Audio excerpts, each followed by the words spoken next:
and beat cancer.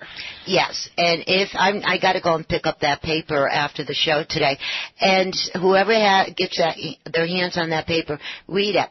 It brought tears to everybody's eyes. She loves to do it. She loves to make everybody cry, this girl. I like to make everybody aware of what's going on. So what's up next? Well, what up next is when, and I see the light flashing. You may have your answer in 1 second. 2 lights are flashing. So I cannot tell you who. Yes, I will. 2 lights are better than 1? Yes. Mike from Exclusive Auto should be on one of them lines right now. Yes. And he is. And Michael is going to tell us how to get our vehicles ready for the summertime and the things that should be in our vehicle 24/7. Besides us. Besides us. Oh, no, we don't want to be there 24/7. I was just kidding. Well, hi, Michael. Hey, Mike, how you doing? Hey, all right. Am I on? You are on, darling. All right. Well, how are you doing? We're doing good, and welcome to the show. And our lovely Christina is back. Yes. Hi. Good. I was listening. Absolutely. How are you doing? I'm doing great. I can't wait to hear about what's new with you and what we're supposed to remember. I know all I remember is where my car keys are and how to turn it on. So what else do we have to remember? and I know I'm going. That's all you're supposed to remember. Other than keeping gas in it. That is something that needs to be there all the time. But before we get going even on that, I want to just say the last time that I was in there, I want to thank you again, Deb and the show, and for the award that you guys gave us. I ran back, gave it to the crew. It's sitting in our right in our customer lounge area, and they were all excited and happy. So I want to say thank you again for that and for recognizing us, and that was awesome. Thanks. You're welcome. Well, you're quite welcome, Mike. And a long time ago, we gave you our stamp of approval, and it was on my forehead. I washed it off eventually. It took like a couple of years, but finally, I guess I need another one. Okay, we'll give you another one. Next time we'll have to stamp it somewhere where nobody can see it, and you don't have to wash it off. Just kidding. Wink, wink. See, at least I'm not there. You can't tell if I'm red or not. I'm learning. We're gonna get you. We're gonna get you. Mike, after the holiday and everything gets back to normal, whatever normal is, we definitely want you back on the show. Well, it was always fun. But yeah, that whole. I got to get to the point where I can turn that web camera around in certain parts of the show. You start making me go red. Oh, no, we're not turning. Everybody's like trying to duff their hands on the PC monitors. We're not turning it around, because if we have a chance for eye candy, we want everyone to see it. That's right. And I bet he is blushing and turning redder than red right now. Not me. I don't do that. No. Well, we're talking about summer because it's coming up, and we're talking about keeping ourselves hydrated. But how do we take care of our car right now? You know what we're seeing a lot of right now? Just tons of it, and it's too bad. It can be prevented easy, but it happened. Well, it just kind of formed this whole ugly string that's going out, like the flu. You know, it's like the swine flu of cars right now. Is when the recession kind of started and everybody kind of held off on some of the maintenances and everything. They're sticking to the pure breakdown. A lot of little stuff that can save you a lot of money, one being a coolant service. Right now we're seeing so many coolant systems coming in. The cars are coming in on the hook, a tow truck, for people that didn't understand it. They're coming in on the tow truck because they overheated, they got blown head gaskets, and we just wrapped one up. It had cracked heads because it had overheated. It boiled down to, no pun intended, it boiled down to just needing a coolant service. That's what would have avoided, in this vehicle's case, about a bill that is going to equate to near $4,000. Oh, I just got it. Ouch. Ha, ha, ha, crackhead. Okay, I got it. Now, okay, go ahead. And that camera does show that you're not blonde. So a coolant service, a simple coolant service. But what had happened is the coolant had been neglected for way too long. So somebody just started cutting back. They probably started going to places that just customer especially, but they're going to quickie lube places. They're not really, whether the place is telling them or not to do certain services, a lot of people just started cutting them out. Maybe they're not believing them, or everybody turned into gun shy. They were scared to tell people. They're literally scared to tell people. And when I teach service rider class down in L.A., once a month I go down there and I tell these riders that are from all over the country, you know, you guys can't be scared. I'm sure a doctor does not want to tell somebody that they have cancer or their son's dying or whatever, but they have to. It's their job. It's our job to deal with the public. I don't even work on my own car. If my technicians, when I bring my car through my own service department, if they don't tell me what I need, I'll just keep on and driving. And I own an auto shop, and I've been in the industry for 30 years. So we have to tell people. So whether they're hearing it or they're just not being told, which also happens, we get a lot of cars, a lot of new customers. We'll see a car, and we'll tell the person, we need to come and pick you back up with the shuttle. We need to have you come down here. We have to show you some stuff on your car, because they didn't even know. So this example that I've been talking about, probably a $75 total flush could have avoided a near $4,000 job, and that's it. So coolant services right now are super important. It's supposed to be done on a time. You could even look up in your owner's manual. You can even see the last time you did one. That way you don't even have to trust if the shop's giving you information like we talk about on our women's car care clinic, what's needed and what's just an upsell. But people can realize if they really trust their shop, then it's great, because you got that barrier you don't have to deal with. But if they don't, they can find out for themselves when that coolant service or the transmission fluid service, right down to brake fluid and et cetera. But coolant's number one right now, because we're just seeing so much of a problem.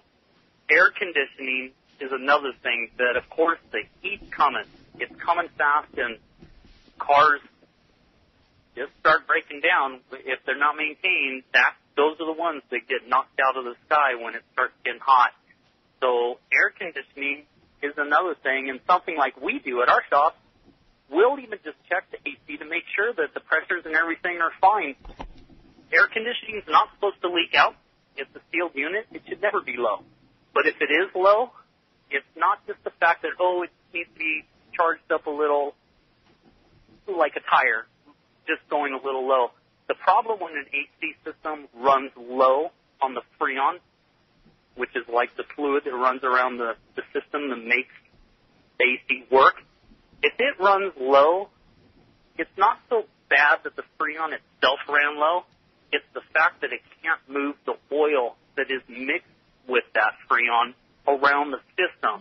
If that oil isn't getting pushed around the system like it's supposed to be, that's when compressors, of course everybody can imagine that the sound of compressors sounds expensive, and it is. That's when the compressors will blow up, and your wallet will not appreciate that. So and that's a matter of Freon? It's a matter and it's just the fluid, and it's just a matter that the pressures are in the right place. You mentioned $75 and just have the flush. Is that for any car, or does it vary with, because this is really important information that I didn't know myself, that I will take advantage of that information. Nobody does. It does vary, because cars will hold anywhere from a gallon to 3.5 gallons worth of cooling, depending on the car. Okay. And also with all the new cars that are coming out, it used to be 10 years, 15 years ago, we had one coolant. You know, it was green coolant. Everybody knew green coolant. Yep. Now there's so many different coolants out there, and a lot of the manufacturers, one in particular would be like Mercedes-Benz. A lot of the manufacturers that are running like alloy motors, they have their coolant that is designed for that motor, just like the transmission fluid, power steering fluid. Everything has gotten away from being unified. You literally, and I was going to say like backyard mechanic, because most people understand that term, but the backyard mechanic, that's almost basically going away as the wayside. If you don't know the fluid that your car takes and you specifically have to get the right fluid, you can make a $4,000 mistake just by trying to do a service and put the wrong fluid in a vehicle that can't accept what it is that's trying to be installed. Can your place service any vehicle, or do they need to go specifically to their dealership? Oh yeah, no, don't. Seriously, the dealerships, and I do not have anything that, I worked for Mercedes for over a decade before I started this stuff. So, dealerships are great. Problem with dealers right now is the service department supports the dealership. Most people don't know that, but that's how a dealer runs. So when times go lean, and they still are, they really press on the service department to make sales. That's sense. Why everybody gets that stigma. Every time I go to a dealer, it costs, thousands of dollars. It's because they have to. Their car count dropped, and they have to still produce a certain amount of gross income so they can support the entire dealership. That's how a dealership is set up. Now, as far as what we can offer, we do the realm of cars, and then with the computer system and everything that we have in place, whenever we work on a particular car, and I have 4 master techs, and each one of them has a more so narrowed field, so they're not like this. One guy is really good on the Asian, like Honda and Toyota, and then I have another Mercedes Master Tech. He does like the BMW Euro stuff, and then an SE Master that does all the Chrysler. His thing is Chrysler, Ford, and he does import as well. But those are his thing. So we can do all of it across the board for probably 98% of it. That's great. It does save people money. And I like that word master, because that gives you confidence. Yes. And the other thing that I truly, truly love about Michael and his shop is when you bring your vehicle in, he will do the free inspection. You bring your car in, and the first you see the nurse, and the nurse will get you in to the operating room with the doctor there. They go through it. And one thing that I really respect about Michael and his team, they will give you a list. They use good anesthesia so it doesn't hurt? It doesn't hurt. Don't make it sound bad. We'll give you a list. Right, no, but it's really fun. This goes back to the responsibility, and this is one of the things that we have really, really, and why we've won so many of the big awards lately, is not like we'll just give you a list and it's like, oh, they're just trying to upsell and doing. No. When the customer's there, or even if we've taken them home, we will call the person and say, look, we can come get you. We'll physically go get them, bring them back, show them what we're seeing. When I do the vehicle awareness clinics, the women's car care clinics and stuff, and part of it is how do you find a good shop, how do you know if they're being taken advantage of, and et cetera. The keys that I give out so people can find a good shop, whether we're working on the car or not, doesn't matter to me. We've got a ton of work. We're so busy all the time. But what I tell people is, look, if they tell you you need things, one quick thing out of your mouth is, well, can I come down and just check it out? And then you got to read into that. If there's any hesitation whatsoever, if they're not like, sure, do you want us to come and get you? If they're like, well, you can't, you won't really know what you're kind of looking at anyways. And my technician, I guess I could go talk to my tech. If you see that there's a hesitation there, there's something going on. That's one of the keys, because we've seen a lot of stuff even come from dealers where, oh, I need rear brakes. They're almost metal to metal. We just had an F-150. It came from a Ford dealership. Person called, how much? Well, we like to see the car before we tell anybody how much because, again, everything's different. We had the guy come in, never been there before. He was still in the lobby. We're like, are you need rear brakes, you said? Yeah. Why do you think that?